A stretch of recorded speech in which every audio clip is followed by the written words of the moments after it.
이스라엘 백성들에게는 이 모세를 통해서 주신 계명이 있는데 이를 율법이라 그렇게 칭하였습니다.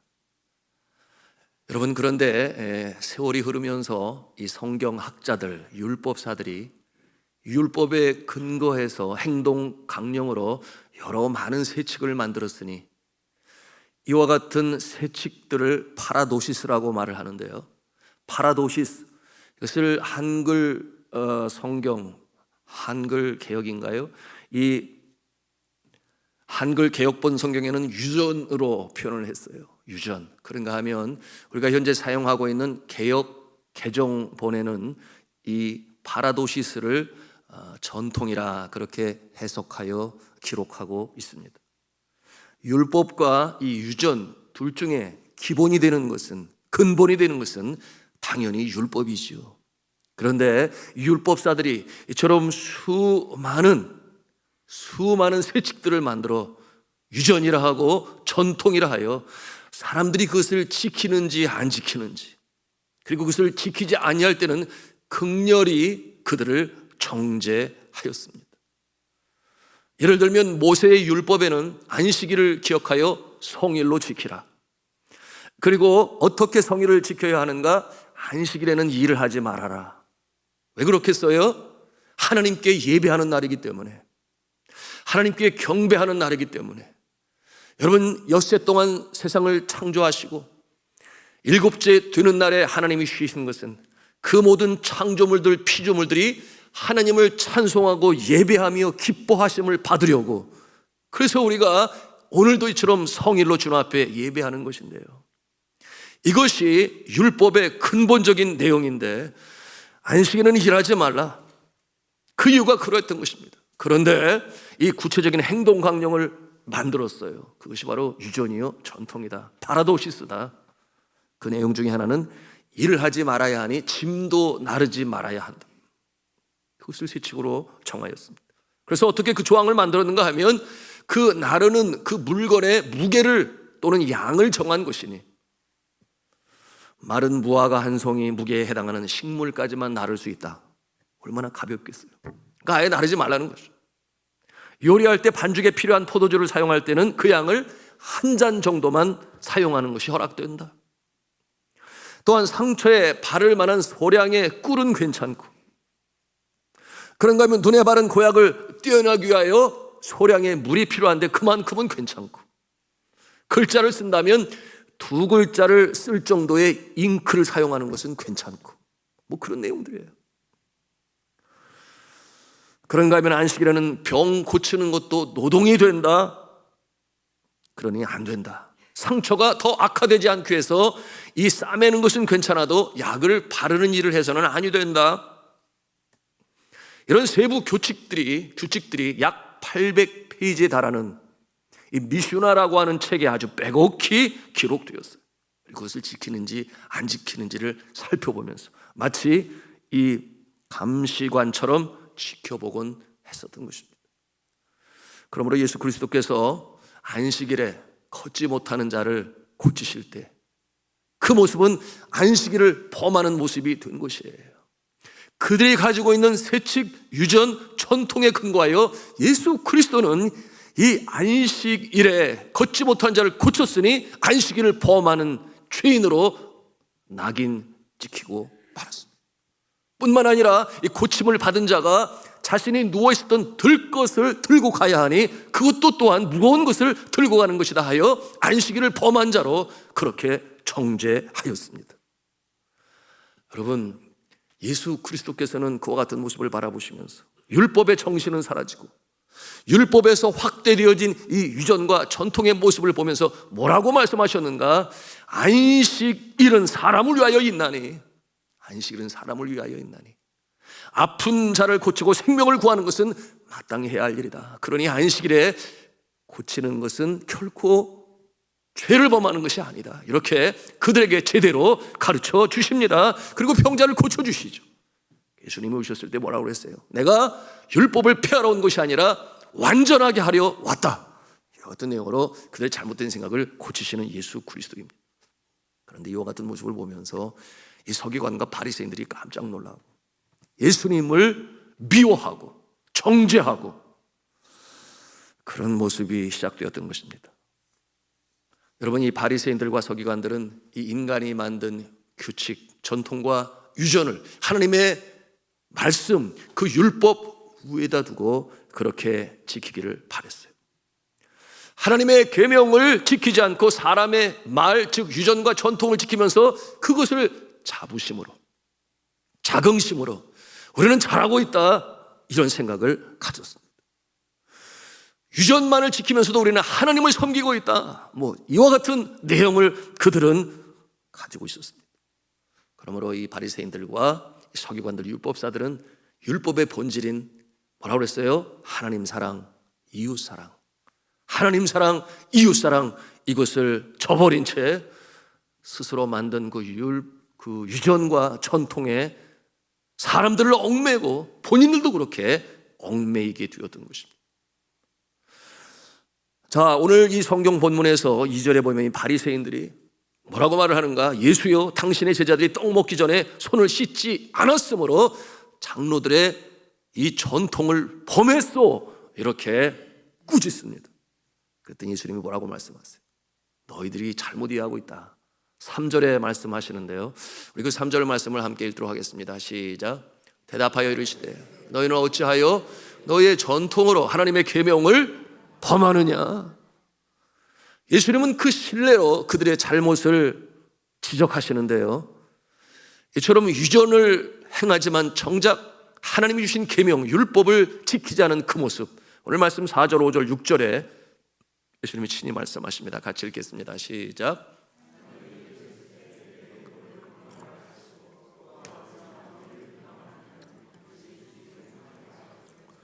너희는 이르되 누구든지 아버지에게나 어머니에게 말하기를 내가 드려 유익하게 할 것이 하나님께 드림이 되었다고 하기만 하면 그 부모를 공경할 것이 없다 하여 너희의 전통으로 하나님의 말씀을 폐하는도다. 하나님의 말씀을 폐하는도다. 이게 무슨 말씀이겠어요? 예수 그리스도께서 질책하십니다. 하나님께 시간을 드렸기 때문에, 하나님께 제물을 드렸기 때문에, 하나님께 제사를 드렸기 때문에 실제적으로 섬겨야 할 이 부모에 대한 이 효를, 예를 다 드렸다고 하는 것은 잘못된 것이다. 그것은 위선이다. 그 모습은 율법의 본질을 잃어버린 모습이다. 이와 같은 내용을 아주 엄중하게 질책하시는 예수님의 모습이에요. 자, 사랑하는 성도 여러분, 여러분 중에는 그런 분 한 분도 없으시겠지요. 내가 예수를 믿는다고, 그래서 헌금을 드리고 봉사하느라고, 그래서 물질이 없다고, 시간이 없다고 마땅히 찾아뵈어야 할 부모님을 찾아뵙지 아니하고 또한 공양하기를 게을리하는 것, 여러분 그것은 잘못된 것이다. 예수 그리스도께서 말씀하시는 것입니다. 제 경험을 말씀드려서 죄송합니다만은 저는 7년 전에 고국에 들어와서 일주일에 쉬는 날 월요일이면 늘 의뢰히 연로하신 장인 장모님 댁을 방문했어요. 계신 곳이 부천이니까 일도 아니었습니다. 가까우니까 늘 그렇게 하였는데요. 그런데 장인 어른은 3년 전인 2020년에 소천하시고, 그리고 어머님은 작년에 세상을 떠나셨어요. 장모님께서 세상을 떠나시기 전에 마지막 6개월은 이 강원도 화천에 막내딸이 있는 그곳에서 요양을 하고 계셨는데요, 여러분 거기까지는 참 가고 오는 길이 멀었습니다. 그래서 주일 밤이나 또는 월요일 새벽 일찍 화천에 가서 뵙고 올라왔습니다. 거기에는 이유가 있었지요. 왜냐하면 저나 아내는 24년 동안 선교지에 있음으로 말미암아 늘 마음에 걸린 것이 효를 행하지 못함으로, 부모를 섬기지 못함으로 그것이 마음에 걸렸는데, 그 긴 세월 동안 선교지에서 이 수고하는 딸을 얼마나 애지중지, 부모의 마음이 다 그렇지 않아요? 기도하고 필요한 것 보내고 또 방문하고 정말 도우셨어요. 그런데 저 아내가 선교지에 있었기 때문에 함께 있지 못함으로 말미암아 불효했다 손치더라도 이제는 국내에 들어오게 되었으니, 들어오게 되었으니 그것이 변명이 되어서는 아니겠다 싶어서 그렇게 했던 것입니다. 그럼에도 불구하고 제 마음에는 늘 부족하다는 생각이 들었어요. 두 분 다 그렇게 2년 상간으로 이 세상을 떠나시게 되니, 그래서 주일 오후나 또는 월요일 아침이 되면은 얼마나 마음이 허전한지 몰라요. 너무너무 마음이 허전합니다. 그러면서 드는 생각이, 더 잘해 들었어야 했는, 좀 더 잘해 드렸어야 했는데, 이와 같은 아쉬움이 제 마음에 파도처럼 출렁입니다. 그래서 두 분이 함께 합장된 이 대전 현충원을 지난 7개월 동안 10번이 넘도록 다녀왔지만, 여러분, 이 송강 정철의 말이 맞습니다. 틀림이 없어요. 어버이 살아계실제 섬기기 다하여라. 지난 후면 애달다 어이하리. 평생에 고쳐 못할 일이 이뿐인가 하노라. 사랑하는 성도 여러분, 누구보다 율법을 더 잘하시는 예수님께서 꾸짖으시는 거예요. 전통과 유전을 지킨다 하여 10계명으로, 제5계명으로 하나님께서 주신 율법, 내 부모를 공경하라. 그러면 내 하나님 여호와가 내게 준 땅에서 내 생명이 길리라. 분명히 하나님께서 계명으로 주셨는데, 이와 같은 내용을 곡해한 이 바리새인들과 서기관들의 이 오도된 모습을 예수 그리스도께서 엄중히 꾸짖으시고 깨우치시는 것입니다. 그리고 오늘 본문 8절에 보니, 그들이 그처럼 사랑하고 애송하고 읽고 있는 구약 성경에 이사야 선지자를 통해서 주셨던 말씀을 상기시키시는데요, 그 내용이 8절과 9절에 있는 내용이, 우리 함께 같이 보기를 원합니다. 같이 읽습니다. 8절 9절입니다. 시작. 이 백성이 입술로는 나를 공경하되 마음은 내게서 멀도다. 사람의 계명으로 교훈을 삼아 가르치니 나를 헛되이 경배하는도다 하였느니라 하시고. 무슨 뜻이겠어요? 입술로만 나를 공경하되, 입술로만 나를 공경하되, 그러니 말로만 하나님을 공경하니 그것은 이미 하나님 공경이 아니에요. 그와 같은 모습으로 드리는 제사와 예배는 예배가 아니에요, 제사가 아니라 하는 것을, 하나님이 받지 아니하신다 하는 것을 예수 그리스도께서 주시는 것입니다. 여러분, 우리가 마음으로만 또는 입술로만 이처럼 주를 사랑한다, 공경한다 하여 하는 이 신앙 고백은 이미 신앙 고백이 아닌 것이에요. 예수님이 말씀하시는 것입니다. 대인 관계를 무시하면서 대신 관계를 잘한다, 그러므로 하나님께 드린다 하는 것은 아니라는 것입니다. 잘못됐다고 하는 것입니다. 사람을 사랑하지 못하면서 하나님을 사랑한다, 그것은 아니라고 이렇게 오늘 말씀하시는 거예요. 그러므로 예수 그리스도는 아주 냉엄하게 말씀하시는데요, 바리새인들은 소경이다, 영적인 소경이다. 영적인 소경이 소경을 인도하니 어떻게 되겠느냐, 이 안타까운 마음으로 오늘 주께서는 말씀하시는 것입니다. 그러므로 오늘 이와 같은 말씀을 통해서 우리 성도 여러분, 우리의 가슴에 이 교훈을 담기를 바랍니다. 저와 여러분은 말과 행동이 일치함으로 하나님을 기쁘시게 하고, 또한 사람을 사랑함으로 하나님의 계명을 지켜나가시는 복된 인생이 되시기를 주님의 이름으로 축복합니다. 두 번째로 오늘 15장을 통해서 함께 또 나누기를 원하는 영적 교훈이 있는데요, 그것은 가나안 여인 사건이에요.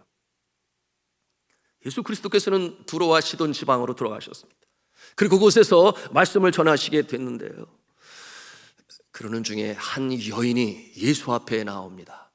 왜냐하면 자신의 딸이 흉악한 귀신에 들려 있으므로, 그러므로 이 어려운 상황 가운데서 이 딸을 고치시고 구원할 분은 예수님밖에 없다, 그와 같은 마음을 가지고 나오게 되었습니다. 여러분, 이 여인은 가나안 사람이라 그랬어요. 여러분, 가나안 사람은 이스라엘 사람이 아닙니다.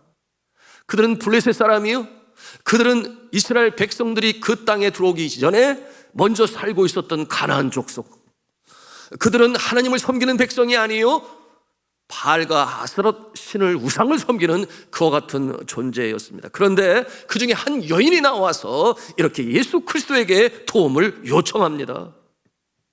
근데 그럼에도 불구하고 오늘 성경 말씀에 보니 이 가나안 여인은 믿음의 주인공으로 소개되고 있어요. 이거 어찌된 일이겠습니까? 어떻게 그렇게 이 이야기의 스토리의 주인공으로 등장할 수 있었을까요? 결론적으로 말씀을 드리면 이 여인의 믿음이 예수님의 마음을 감동시켰기 때문에 결국 예수 그리스도께서 이 여인의 소원인 흉악한 귀신 들린 이 딸을 고쳐주십니다. 이 사건을 이해하기 위해서 키워드가 있어요. 핵심 단어가 있는데 이 여인의 믿음을 보여주고 있는 구절입니다. 22절 말씀인데요, 22절에 보면 이 여인이 뭐라고 고백을 하는가? 주 다윗의 자손, Lord Son of David, 이와 같은 표현을 사용합니다. 여기서 주 다윗의 자손, 이 말이 좀 헷갈릴 수 있어요.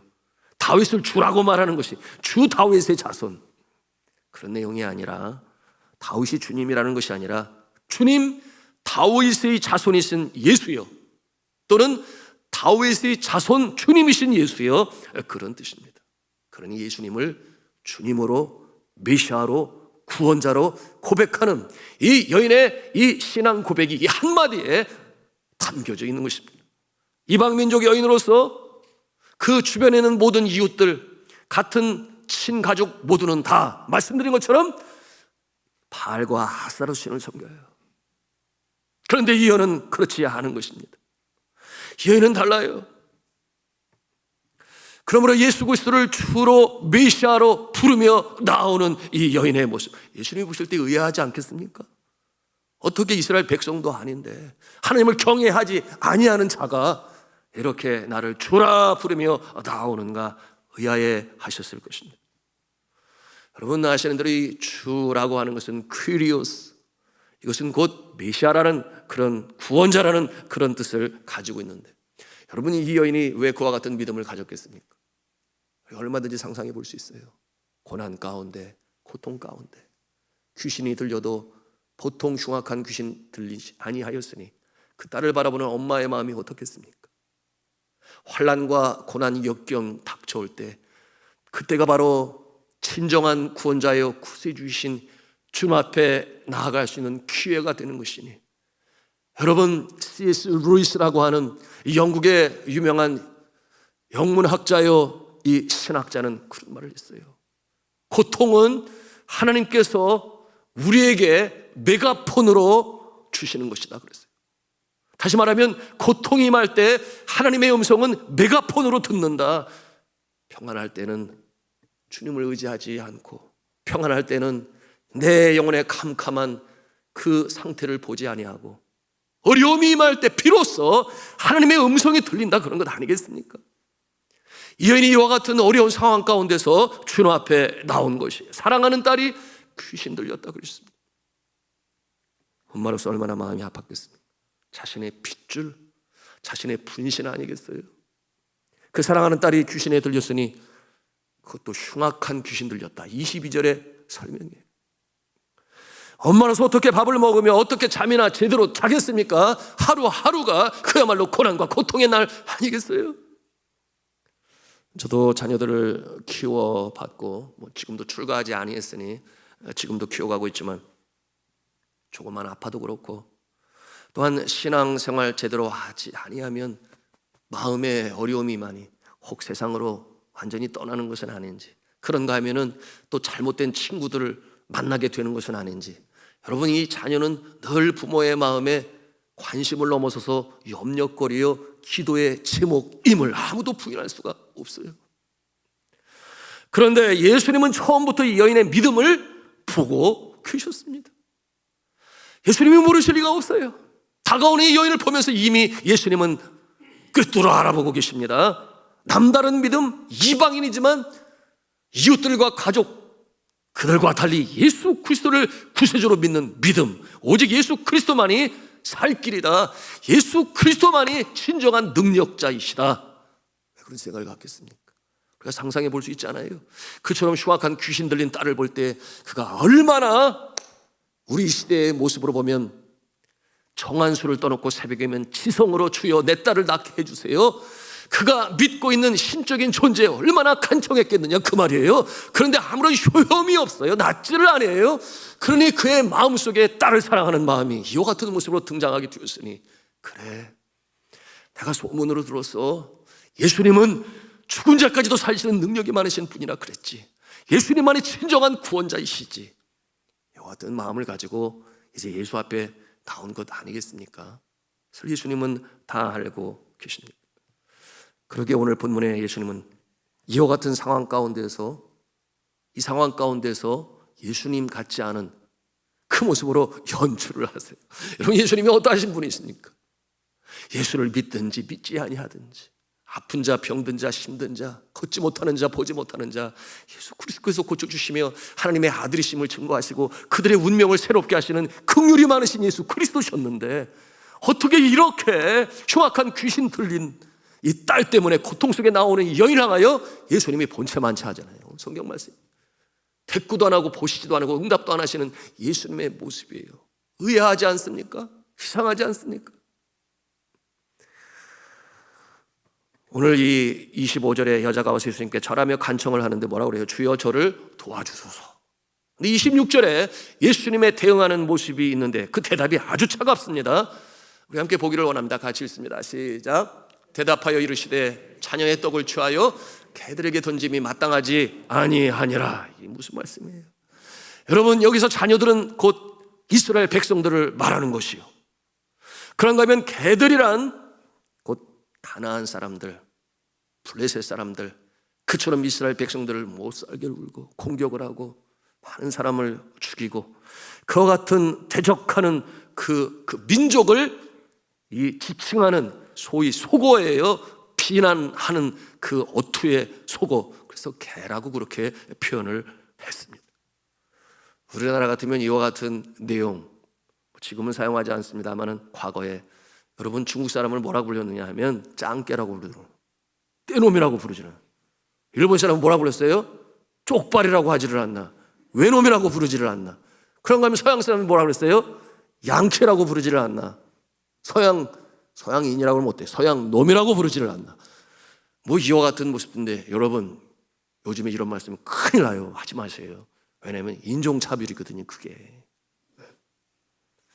그런데 예수님은 왜 이렇게 냉정한 어조로 거절하셨을까요? 답은 이미 말씀을 드렸습니다. 이 여인의 믿음을 미리 보신 주님께서 그렇게 말을 해도 이 여인이 포기를 하는가, 포기하지 아니하는가 하는 것을 확인하고자 하시는 것입니다.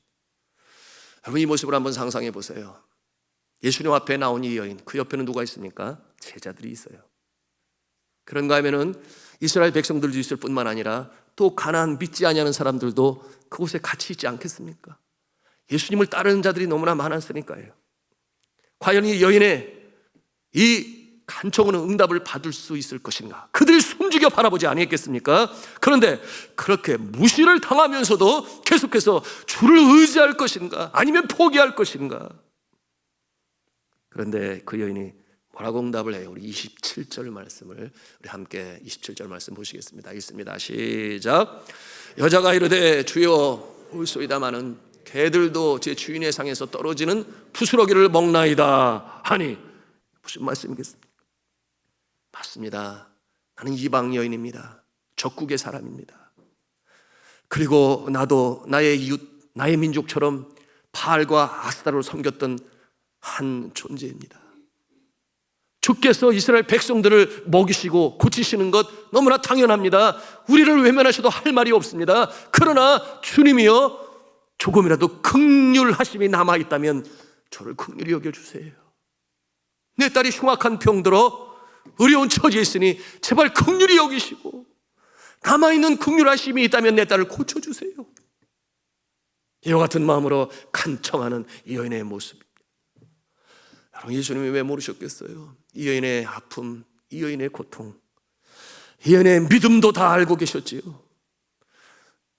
그러나 제자들 앞에서, 사람들 앞에서 이 여인의 믿음을 보여주고 싶으신 거예요. 이 여인의 믿음을 보여주고 싶은 것이에요. 어떠한 말에도 결코 후퇴함이 없어요. 어떠한 상황 가운데서도 포기하지 아니에요. 철저히 주님을 믿는 믿음. 우리가 상상해 볼 수 있지 않아요?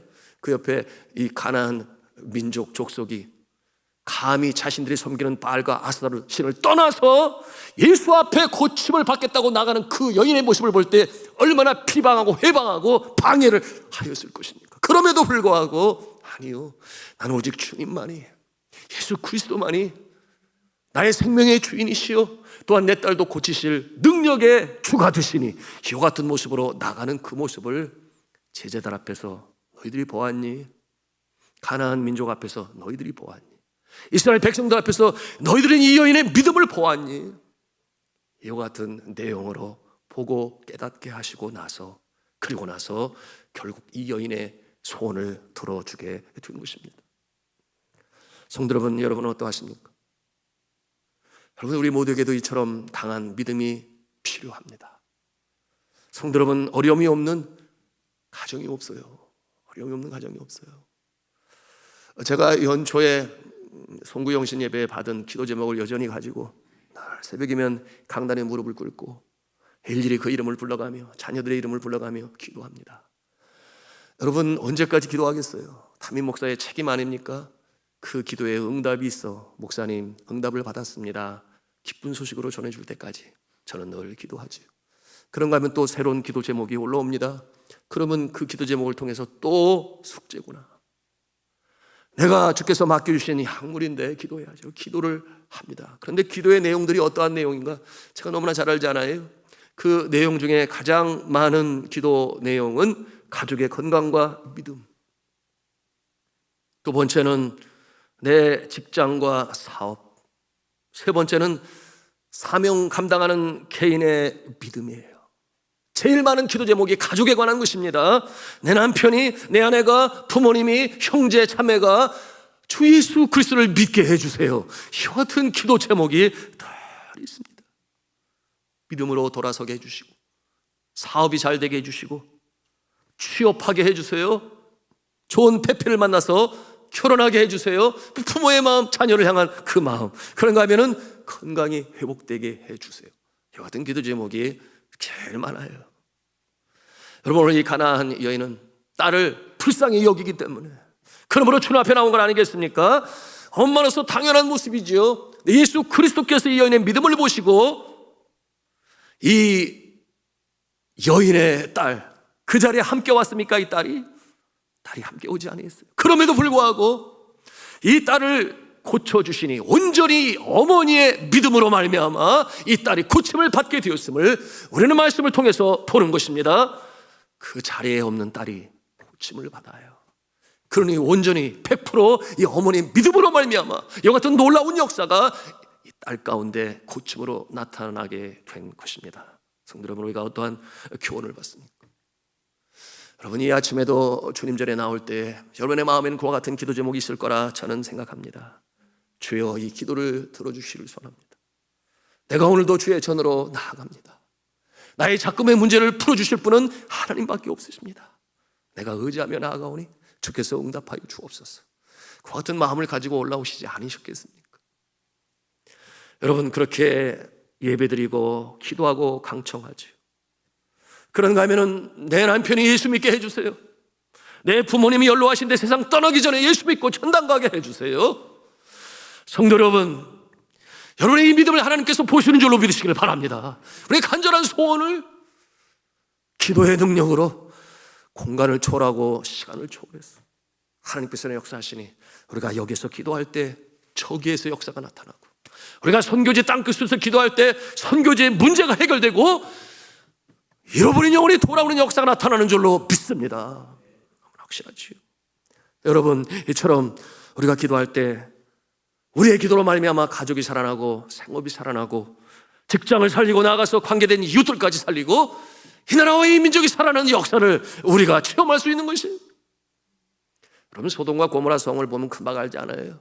의인 10사람이 없어서 결국 그 소돔과 고모라 성이 멸망을 해요. 역으로 생각을 해보면 의인 10사람이 넘으면 그와 같은 고통, 고난, 그 심판, 멸망 이르지 아니하였을 것 아니겠습니까? 여러분, 오늘 이 시대에 대한민국을 봅니다. 참 불안하지요. 북한에서는 연일 핵폭탄으로 위협을 하는 이 상황 가운데서도 그러나 여전히 하나님께서는 이 나라 붙드시고 사랑하시는 모습을 보아요. 여러분, 한강의 기적을 이루시고 경제적인 이 놀라운 이 성장을 통해서 세계 열방 가운데, 제가 지난 시간에 말씀을 드렸나요? 2022년 연말에 이 측정되어진 US 뉴스 앤 리포트에서 이 대한민국이 세계 강한 나라 중에 6위에 랭크되었다. 이게 믿을 만한 사실입니까? 6위에 랭크되었고 우리의 뒤에 프랑스가 있고 일본이 있어요.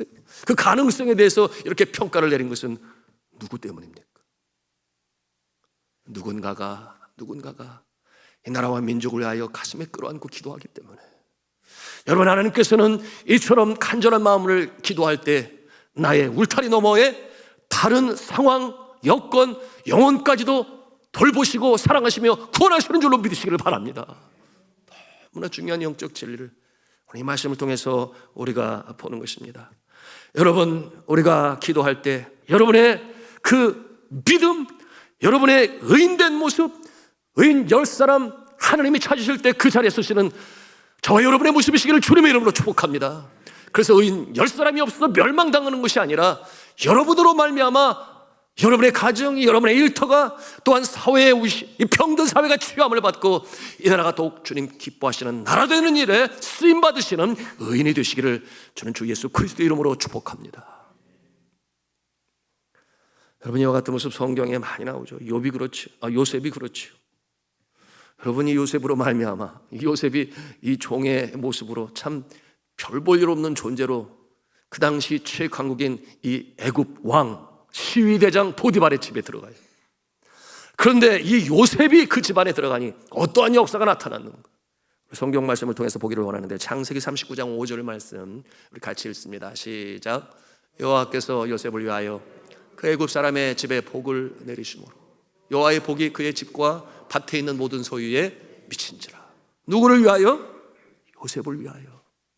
요셉 때문에 그 보디발 장군의 집에 일이 형통하게 되고 소출이 풍년을 이루는 이와 같은 모습을 우리가 봅니다. 성도 여러분이 한 사람이 얼마나 소중하고 귀한지 몰라요. 이 한 사람, 어떠한 한 사람, 그저 평범한 한 사람이 아니라 이처럼 하나님을 경외하고 하나님의 마음에 합한 자의 모습, 이 의인의 모습으로 선 한 사람이 이만큼 귀하고 소중하다 하는 것을 요셉을 통해서 우리가 봅니다.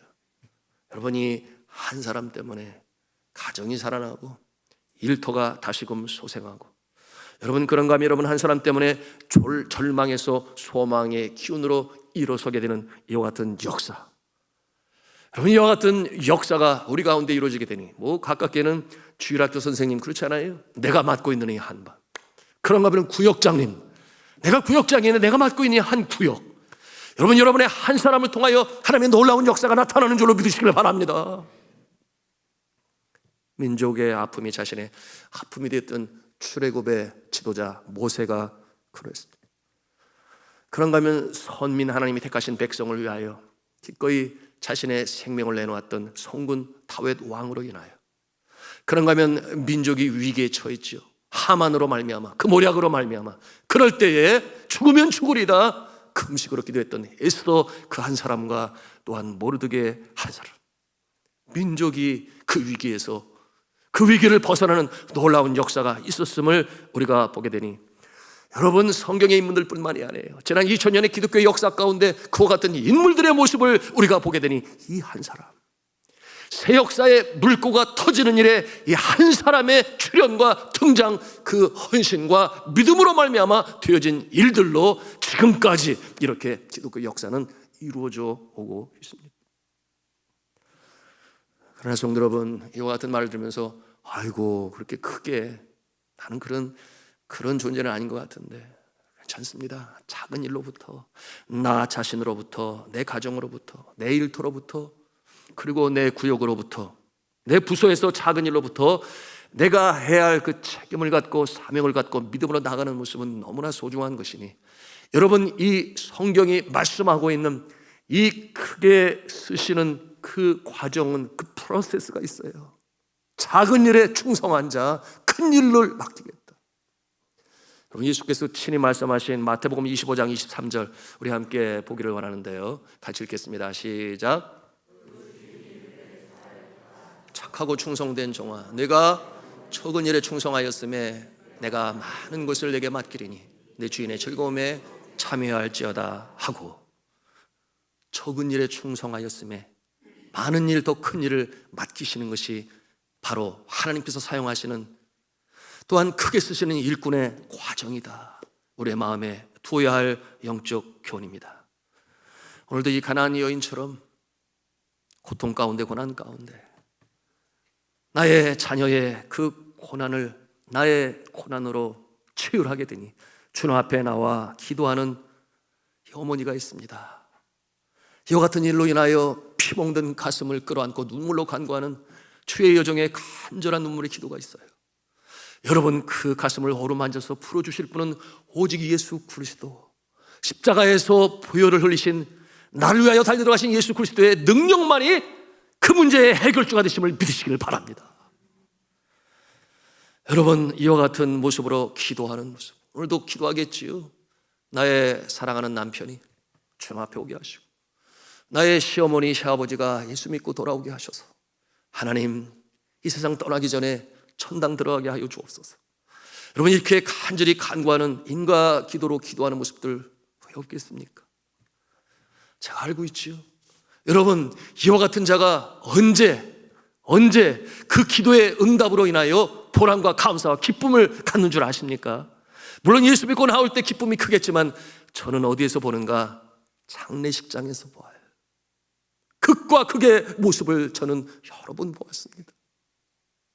그처럼 사랑으로 인내하며 섬기며 어찌하든지 예수 믿도록 섬겼던 시어머니, 시아버지, 그런가 하면은 동기 중에 형이나 또한 누이, 이 세상을 떠나게 될 때 나로 말미암아 나는 축복의 통로가 되어 복음으로 증거하여 예수 믿고 아픔과 슬픔이 없는 저 천당에 영생 복락을 누리는 곳으로 들어가게 되었으니 그것이 너무나 감사해서, 그것이 너무나 기뻤어.